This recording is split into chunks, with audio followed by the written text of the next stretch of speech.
Tapping చేయాలి. తీవ్రవాదులు, ఉగ్రవాదులు, సంఘ విద్రోహ శక్తులపై నజర్ పెట్టాలి. కానీ తెలంగాణలో మాత్రం మొత్తం బీఆర్ఎస్ కు లబ్ధి చేయటం, ప్రత్యర్థి పార్టీలను ఇబ్బంది పెట్టడం ఇదే టార్గెట్ గా వ్యవహారాలు నడిచాయి. తాజాగా భుజంగరావు, రాధాకిషన్రావు వాంగ్మూలాల్లో ఇదే విషయం బయటపడింది. పైగా ట్యాపింగ్ తాను చేయించలేదని, వాళ్ళు ఎవరెవరిని ట్యాప్ చేశారో తనకు ఎలా తెలుసని మాజీ సీఎం కేసీఆర్ చెబుతున్న మాటలు అస్సలు నమ్మేట్లు లేవని ప్రత్యర్థి పార్టీలు కౌంటర్ వేస్తున్నాయి. అసలు ఫోన్ ట్యాపింగ్ ద్వారా గత 10 ఏళ్లలో నిజంగా జరిగిందేంటి, ఎవరెవరు ఎక్కడెక్కడ లబ్ధి పొందారో ఇవాల్టి ఎపిసోడ్లో చూద్దాం.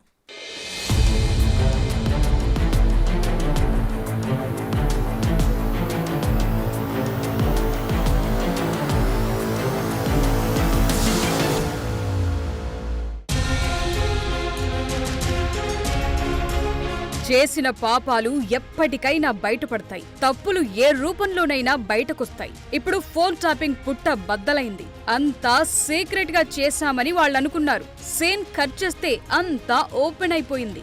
దాయటానికి, దాచుకోవటానికి ఏమీ లేదు. అందుకే వాంగ్మూలాల్లో ఉన్నది ఉన్నట్లు చెప్పేస్తున్నారు. తెలంగాణలో రాజకీయంగా తిరుగుండదు అనుకున్నారు. బీఆర్ఎస్ ను పై స్థానంలో నిలపాలన్న టార్గెట్ తోనే పనిచేశారు. అంతా ఒకే సామాజిక వర్గం, చెప్పింది చెప్పినట్లు జరుగుతుందని పెట్టారు. డౌట్స్ రాకుండా చాలా చేశారు. అంతా ఒక పద్ధతి ప్రకారం జరుగుతుందని పోలీస్ డిపార్ట్మెంట్ను కూడా నమ్మించారు. కొందరు సహకరించారు, ఇంకొందరు దీనికి డిస్టెన్స్ పాటించారు. ఫోన్ ట్యాపింగ్ కేసులో నిందితుల వాంగ్మూలాలు ఇప్పుడు తీవ్ర సంచలనంగా మారాయి. ఎందుకంటే ఇదంతా ఆర్గనైజ్డ్ గా జరిగింది. తవ్వితే లోతులన్నీ బయటపడుతున్నాయి. ట్యాపింగ్ చేయటం ప్రణీత్ రావు అండ్ కో పని. మరి వారికి టాస్క్ ఇవ్వటం మరో టీం పని. ఫోన్ నెంబర్లు ఇవ్వటం, కనిపెట్టాలని చెప్పటం ఇదే కథ. సీన్ కట్ చేస్తే గ్రౌండ్ లో ఆపరేషన్ చేపట్టాలి కదా. అందుకు నమ్మకమైన టాస్క్ ఫోర్స్ టీంతో పక్కాగా దాడులు నిర్వహించి ప్రత్యర్థి పార్టీల డబ్బులు పట్టుకోవటం ఇదే జరిగింది. ముఖ్యంగా అప్పట్లో తెలంగాణలో ఫామ్ లోకి వచ్చిన బీజేపీని ఎలాగైనా తొక్కేయాలన్న టార్గెట్ తో ట్యాపింగ్ జరిగినట్లు తేలింది. అంతేకాదు కేసీఆర్ ను విమర్శించే నేతలను కార్నర్ చేశారు.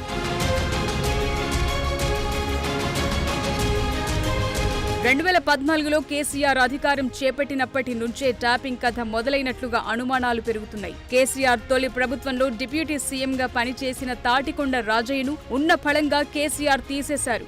రాత్రికి రాత్రి ఆల్ ఆఫ్ సడన్ గా ఈ ఘటన జరిగింది. ఈ పరిణామం పొలిటికల్ వర్గాలను ఒక్కసారిగా షాక్ కు గురి చేసింది. అసలెందుకు కేసీఆర్ తీసేశారు అన్నది బహిరంగంగా ఎక్కడా చర్చ జరగలేదు. కారణం కూడా బయటకు చెప్పలేదు.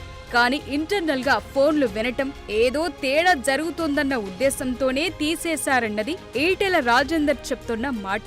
రాజయ్యను డిప్యూటీ సీఎం పదవి నుంచి తప్పించినప్పుడు ఆ అంశాన్ని కేసీఆర్ దగ్గర ఈటెల ప్రస్తావించగా తన దగ్గర అన్ని ఆధారాలు ఉన్నట్లు కేసీఆర్ చెప్పారని, ఆధారాలంటే ఫోన్ ట్యాపింగేనని ఇప్పుడు తమకు అర్థమవుతోందంటున్నారు. కేసీఆర్ చర్యలు ఎప్పుడు ఆశ్చర్యకరంగా ఉండేవి. ఆయన ఎప్పుడు ఎవరిని దగ్గరకు తీస్తారో, ఎవరిని పక్కన పెడతారో ఎవ్వరికీ అర్థం కాకపోయేది. కేసీఆర్ ఎందుకిలా చేస్తున్నారన్న ప్రశ్నలు అలాగే ఉండిపోయేవి. అన్నిటికీ అసలు కారణం అందరి మాటల్ని రహస్యంగా తెప్పించుకోవటమే అన్నది ఇప్పుడు అర్థం కాని వారందరికీ అర్థమవుతోన్న విషయం. ట్యాపింగ్ కోసం అలా చేశారు, ఇలా చేశారు, అప్డేటెడ్ ఎక్విప్మెంట్ వాడారు. ఇదంతా ఒకెత్తైతే ఈ ఆపరేషన్ ను నడిపించిన వ్యవహారమే అసలు హాట్ టాపిక్. సొంత నేతలతో పాటు ప్రతిపక్ష నేతల ఫోన్లు ట్యాప్ చేశారు. ఫోన్ ట్యాపింగ్ లో రాచకొండ స్పెషల్ ఆపరేషన్ టీం సహా టాస్క్ ఫోర్స్ టీంలు కీలకంగా పనిచేశాయి. ఒక్కసారి రుచి మరిగితే అంతే సంగతి. ఫోన్ ట్యాపింగ్ విషయంలోనూ గత సర్కార్ పెద్దలు ఇదే ఫార్ములాను నమ్ముకున్నారు. తన వెంటి ఉంటూ వెన్నుపోటు పొడిచేవారెవరో గుర్తుపట్టే పని పెట్టుకున్నారు మాజీ సీఎం. అలాగే 2014లో బోటాబోటి మెజార్టీతో గద్దెనెక్కిన కేసీఆర్ పార్టీని, నేతలను భారీగా చేర్చుకునే పనికి శ్రీకారం చుట్టారు. తెలంగాణ అంతటా పార్టీని శరవేగంగా విస్తరించేందుకు ఈ ఫోన్ ట్యాపింగ్ ని ఆయుధంగా వాడుకున్నారన్నది వాంగ్మూలాల్లో నిందితులు చెబుతున్న మాట. అలాగే ప్రత్యర్థి పార్టీల నేతలు ఆరోపిస్తున్న మాట కూడా ఇదే. ఒక ఉదాహరణ చూద్దాం. 2009 జీహెచ్ఎంసీ ఎన్నికల్లో అసలు అడ్రస్సే లేని బీఆర్ఎస్ పార్టీ 2016 గ్రేటర్ ఎన్నికల నాటికి బలమైన శక్తిగా మారిపోయింది. మొత్తం 150 వార్డులకు గాను 99 చోట్ల గెలిచింది. ఒక్కసారిగా ఎంత మార్పు!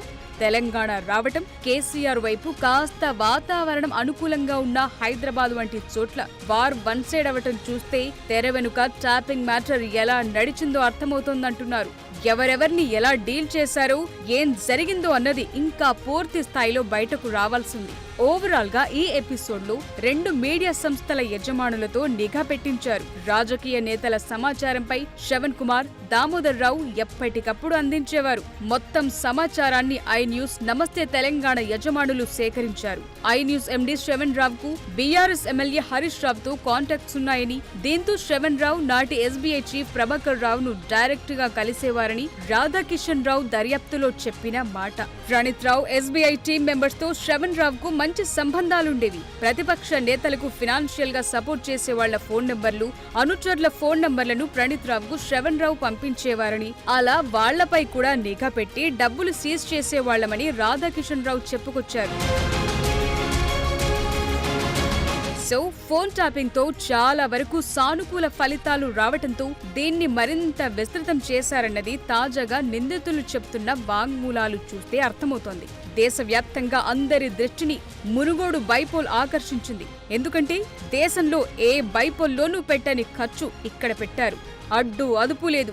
ప్రత్యర్థి పార్టీలను ఇదే ఫోన్ ట్యాపింగ్ తో కట్టడి చేశారు. వారి డబ్బులను సీజ్ చేశారు. అనుకున్న ఫలితం రాబట్టుకున్నారు. ఇదే కాదు, చాలా చేశారు. సెలబ్రిటీలు, విఐపీలు, వ్యాపారవేత్తలు, సినీ ప్రముఖులు ఇలా ఎందరివో ట్యాప్ చేసి సెటిల్మెంట్లు చేశారు. కొన్ని సందర్భాల్లో డబ్బులు వసూలు చేశారు. సివిల్ తగాదాలను సెటిల్ చేశారు. ఓవైపు వాంగ్మూలాల్లో ఇంత తీవ్రమైన అంశాలు వెలుగులోకొస్తుంటే మాజీ సీఎం కేసీఆర్ మాత్రం అదో టాపిక్కా అని సింపుల్ గా కొట్టిపారేస్తున్నారు.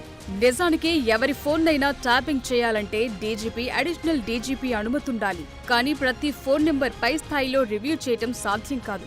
ఇదే అదనుగా ప్రభాకర్ రావు ప్రణీత్ రావుకు ఫ్రీ హ్యాండ్ ఇచ్చారని కన్ఫెషన్ స్టేట్మెంట్ లో ఉంది. కేఎంఆర్ అలాగే POL 2023 పేర్లతో ప్రణీత్ రావు 2 సెపరేట్ వాట్సాప్ గ్రూపులు ఏర్పాటు చేసినట్లు కూడా వెల్లడైంది. కామారెడ్డి నుంచి కేసీఆర్ బరిలో దిగటం, అక్కడ ఓడితే మొదటికే సమస్య వస్తుందన్న ఉద్దేశంతో కామారెడ్డిపై స్పెషల్ నజర్ పెట్టినట్లు చెప్తున్నారు. ఇక్కడ బీజేపీ అభ్యర్థి వెంకటరమణారెడ్డి అలాగే రేవంత్ రెడ్డి సోదరుడు కొండల్ రెడ్డి కదలికలను ఎప్పటికప్పుడు ట్రాక్ చేశారని వాంగ్మూలంలో వెల్లడించారు నిందితులు.